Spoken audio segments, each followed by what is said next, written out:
Most people think they can tell who holds power just by looking at them. A uniform, a badge, a stern voice, it all seems convincing. But sometimes the real power lies quietly hidden, waiting for the right moment to strike.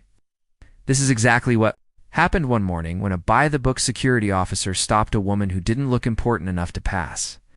What he didn't know was that she carried an authority far greater than his own. And when she revealed it, the entire room went silent. Emma Carter stepped out of her sleek black SUV, her heels clicking confidently against the polished pavement of the high-security government facility. The morning sun glinted off the mirrored windows, reflecting the stark, imposing structure of glass and steel around her. Security cameras pivoted, sensors beeped, and uniformed officers moved with disciplined precision. She adjusted the lapel of her tailored coat, exuding poise and quiet authority.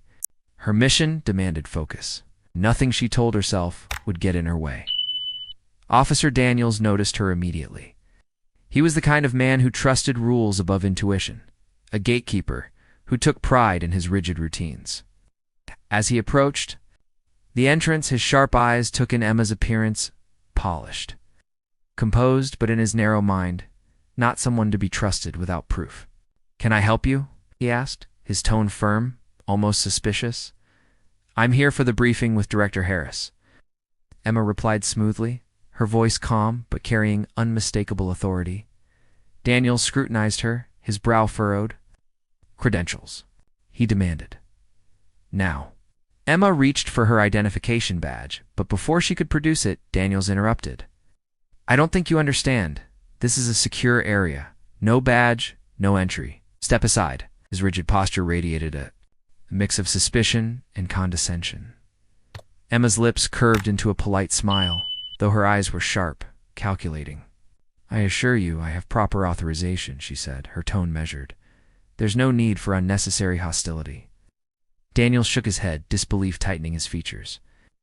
"I don't care who you think you are. Rules are rules. You wait here until I verify your credentials." A hush seemed to fall over the entrance as Emma and Daniels locked eyes, a subtle tension charging the air. She could feel the weight of the stares from other officers nearby, a ripple of curiosity and confusion. "Officer, you can either do your job correctly or create a scene," Emma said, keeping her voice low but firm. His ego, however, would not allow him to back down. "I am enforcing security. That's my job. You will wait."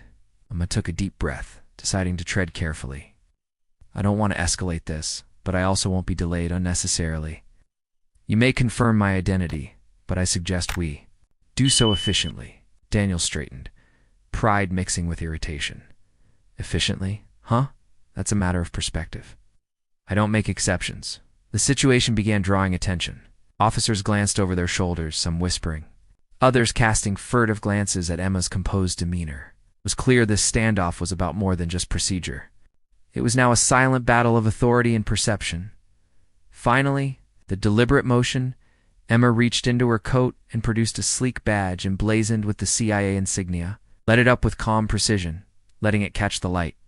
Daniel's eyes widened, his confident facade cracking. Realization hit him like a wave. He had underestimated her. "I see," Daniels muttered, voice tight as he involuntarily took a step back.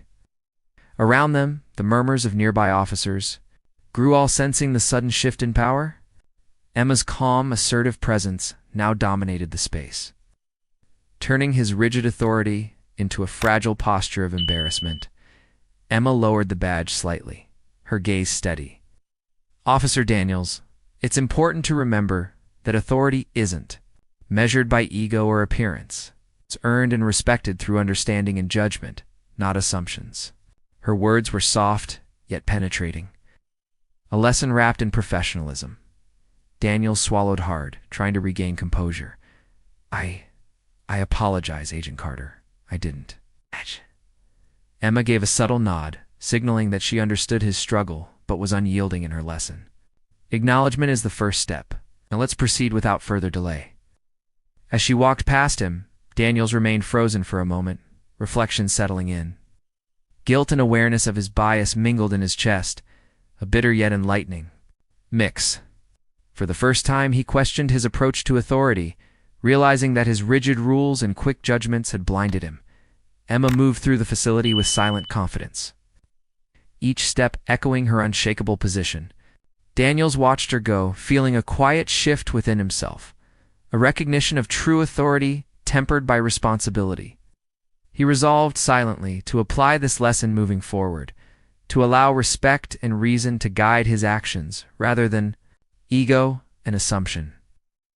Weeks later, small but meaningful changes appeared in Daniel's demeanor. He approached security with a more open mindset, observed his colleagues' actions with newfound insight, and treated visitors with measured respect. The encounter with Emma had left a lasting impression not just on him, but on the environment he controlled. True authority, he realized, was never about standing taller than others. It was about knowing when to assert, when to learn, and how to uphold responsibility with humility. Emma's departure had not just completed her mission, but quietly reshaped the perspective of a man who once believed power was about control. The lesson lingered, subtle yet profound, a reminder that respect and discernment were the cornerstones of genuine leadership.